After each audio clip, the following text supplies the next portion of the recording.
Hello दोस्तों, हम आ चुके हैं अपने फेसबुक पेज राम्स प्रजापति पर जहाँ पर आपको डेली मैथ्स और ट्रिक देखने को मिलता है। तो आज हम देखने वाले हैं सांख्यिकी का एक प्रश्न है, मोस्ट इंपोर्टेंट है, ऐसा क्वेश्चन आपको एग्जाम में देखने को मिलता है। तो सांख्यिकी यानी स्टैटिस्टिक्स जो होता है वो उसमें जो है ऐसे क्वेश्चन आपको देखने को मिलते हैं। तो आज का जो प्रश्न है, निम्न वितरण का माध्य ज्ञात कीजिए। इसका 2 तरीका हम जानेंगे, जो आपको बेटर लगे उसका प्रयोग आप कर सकते हैं। तो देखिए आज का जो पहला तरीका है वह बेसिक मेथड है, जैसा कि आपने देखा होगा, ठीक है। दूसरा जो तरीका है वह ट्रिकी मेथड है, उसका आप प्रयोग कर सकते हैं। तो देखेंगे क्वेश्चन, निम्न वितरण का माध्य ज्ञात कीजिए। माध्य यानी कि मीन। तो यहाँ पर f का मान अलग करते हैं। तो यहाँ पर f लिखेंगे, अब इसको चाहे फंक्शन f कहें। उसके बाद यहाँ पर हम x लिखेंगे और उसके बाद इन दोनों का टोटल लिखेंगे। क्या लिखेंगे? इन दोनों का टोटल, ठीक है, जिसको हम कह सकते हैं f, ठीक है, और x। इनका जो है हमको क्या करना है? टोटल करना है।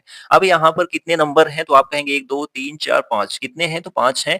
f में यानी फंक्शन में कौन-कौन से नंबर हैं? एक तो 5 है, दूसरा 10 है, तीसरा भी 10 है, चौथा जो है 7 है और जो पांचवा है वह 8 है, ठीक है। अब यहाँ पर हम क्या करेंगे? इन फंक्शंस को, ठीक है, x को और यहाँ पर फंक्शन और x का जो टोटल होगा उसको भी हम अलग कर देंगे। तो ये एक प्रकार की टेबल बन जाती है, ठीक है। एक प्रकार की ये टेबल बनती है, ऐसे आपने देखा होगा। अब यहाँ पर जो है ग्रांड टोटल भी होता है। ग्रांड टोटल में अभी हम देखते हैं, तो x में जो मान दिया गया है वह 4 है, 6 है, ठीक है, और 9 है और उसके बाद जो है 10 है और उसके बाद जो है कितना है? तो 15 है, ठीक। अब यहाँ पर हम क्या करेंगे? ये जो f यानी कि फंक्शन है, तो इसका सिग्मा f का मान हमको निकाल लेना है। क्या निकालना है? तो सिग्मा f का जो है मान निकालना है। तो सिग्मा एफ का मान निकालने के लिए क्या करना होगा? इन सभी को जोड़ देना है और कुछ नहीं करना है, ठीक है। तो यहाँ पर देखेंगे 10 10 20 हो गया और यहाँ पर 8 7 15 और 5 ये भी कितना हो गया? 20 20 20 कितना हो गया? तो आप कहेंगे 40 हो गया। कितना हो गया? 40। तो यहाँ पर सिग्मा एफ का जो मान था वो आपको मिल चुका है। यहाँ पर x के मान को यहाँ पर हमको कोई लेना देना खास नहीं है, लेकिन यहाँ पर f और x का जब मल्टीप्लाई होता है, गुणा होता है, तो वहां पर इसका लेन देन होता है।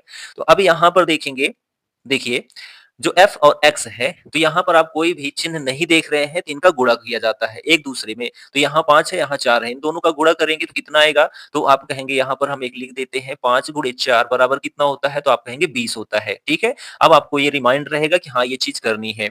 यहाँ पर 10 और 6 का गुणा होगा तो क्या हो जाएगा? तो आप कहेंगे 60 हो जाएगा। यहाँ पर 10 और 9 का गुणा होगा तो आप कहेंगे 90 हो जाएगा। यहाँ पर 7 और 10 का गुणा होगा तो कितना होगा? आप कहेंगे 70 हो जाएगा, ठीक है।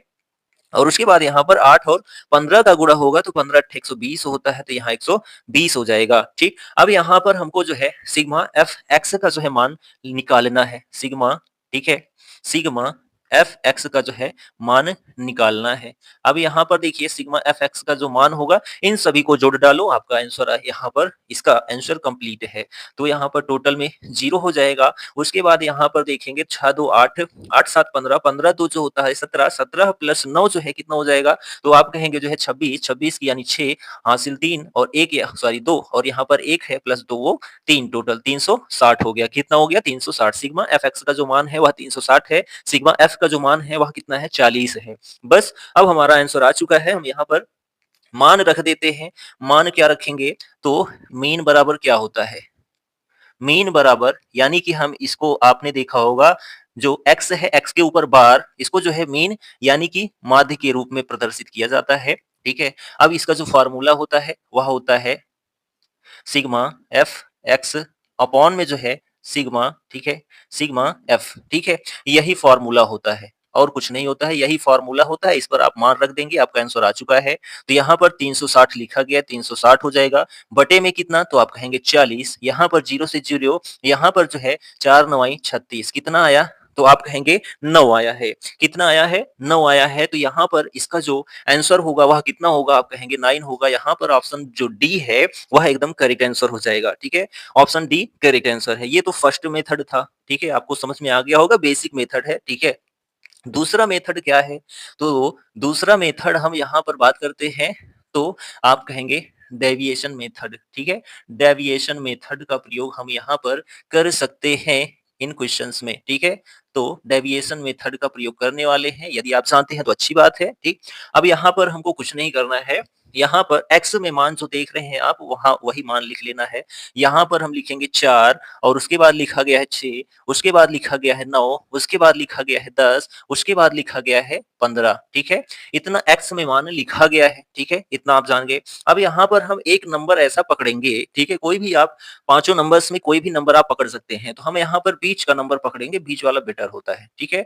बीच का नंबर पकड़ लिया। अब बीच का नंबर जब पकड़ लिया तो यहाँ पर हमको क्या करना है, देखेंगे यहाँ पर ये जो 6 है और यहाँ पर जो 4 है, ठीक? और इधर चलेंगे तो ये आपका 10 है और आगे चलते हैं तो यहाँ आपका 15 है, ठीक?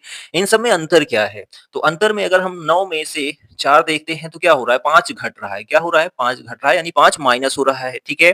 9 में से जो है 6 यानी कि 3 माइनस हो रहा है। कितना माइनस हो रहा है? 3 माइनस हो रहा है, ठीक है? और उसके बाद 9 में यहाँ पर 10 में जा रहे हैं तो 9 में 1 क्या हो रहा है? प्लस हो रहा है। 9 में 1 प्लस हो रहा है तब 10 मिल रहा है, ठीक है? और 9 से हम 15 में जा रहे हैं तो ये क्या हो रहा है? तो 9 में जो है 6 प्लस हो रहा है। कितना हो रहा है? 6 प्लस हो रहा है तब ये 15 हो रहा है, ठीक है? इतना समझ गए? Very good. यहाँ पर अब हम देखते हैं तो अब ये जो मान निकल के आया है, ठीक है? -5, ठीक है? -3 +1 +6 इसका जो है फ़ंक्शन के साथ आपको मल्टीप्लाई करना है। फ़ंक्शन के साथ आपको मल्टीप्लाई करना है, मल्टीप्लाई करना है। अब यहाँ पर जो फ़ंक्शन में है आप देखेंगे ये 5 है। कितना है? तो 5 है और ये -5 है तो ये 5 और 5 का गुणा होगा कितना होगा? तो आप कहेंगे 25 होगा। कितना होगा? तो आप कहेंगे 25 होगा, ठीक है? और उसके बाद यहाँ पर देखेंगे ये -3 है और यहाँ पर 10 है। कितना है? -3 है और 10 है। अब यहाँ पर 10 तियाई 30 होगा यानी कि -30 हो जाएगा, ठीक? और उसके बाद यहाँ पर +1 है और यहाँ पर 10 है, ठीक है? तो क्या हो जाएगा? 10 ठीक है? +1 और 10, 10 एकम 10 यानी कि प्लस में 10 हो गया। फिर यहाँ पर प्लस लगाएँगे, क्यों? क्योंकि संख्या प्लस में है, यहाँ 6 है प्लस में और यहाँ पर देखा जाए ये आपका 10 नहीं होने वाला है, क्यों? क्योंकि यहाँ पर 9 जो है हमने अटेंड पहले से ही कर लिया है, 9 के बाद ये जो 9 है, इसके बाद का जो है हम पकड़ेंगे तो बाद का जो है वो 7 है। तो यहाँ पर 7 एकम 7 हो जाएगा और लास्ट में 6 है और यहाँ 8 है, अक्षंग जो है क्या हो जाएगा? तो आप कहेंगे 48 हो जाएगा। क्या हो जाएगा? 48 हो जाएगा, ठीक? अब यहाँ पर हम क्या करेंगे टोटल जो वो सिग्मा आपका एफ आया है वो कितना आया है? तो आप कहेंगे 40 आया है, ठीक है? अब वो 40 से हम भाग दे देंगे। अब ये टोटल जोड़ेंगे, क्या जोड़ना है? देखिए ये 25 है, ये जो है 30 है, तो 25 और 30 कितना होता है? तो आप कहेंगे 55 होता है, ठीक है? और यहाँ पर देखेंगे तो 48 और 7 कितना होता है? तो आप कहेंगे 55 होता है। तो ये दोनों तो काम खत्म हो गया, प्लस माइनस खत्म हो गया, नीचे कुछ भी रहे वो खत्म ही है। तो यहाँ पर आपका जो मान आ गया वो कितना आ गया? 0 आ गया। कितना आ गया? 0। 0 का मतलब ये है हमने जो मान माना था, ठीक है? मान माना था क्या? माध्य जो माना था वह कितना माना था? 9 माना था। 9 माना था। अगर यहाँ कोई संख्या आती तो इसमें प्लस माइनस करते, कोई संख्या नहीं आई है यानी हमने जो मान माना माध्य के रूप में वो एकदम सही है, यानी कि जो आपका आंसर है वो कितना हो गया? 9 हो गया। तो ऑप्शन डी आपका करेक्ट आंसर हो जाता है। तो ये 2 मेथड था। दोनों मेथड में जो भी आपको अच्छा लगा हो, ठीक है? कमेंट करके ज़रूर बताइएगा। आप अपने आंसर को देने में इनकी सहायता ले सकते हैं। तो मिलते हैं नेक्स्ट के साथ, नेक्स्ट क्वेश्चन के साथ। तब तक के लिए जय हिंद, goodbye and take care.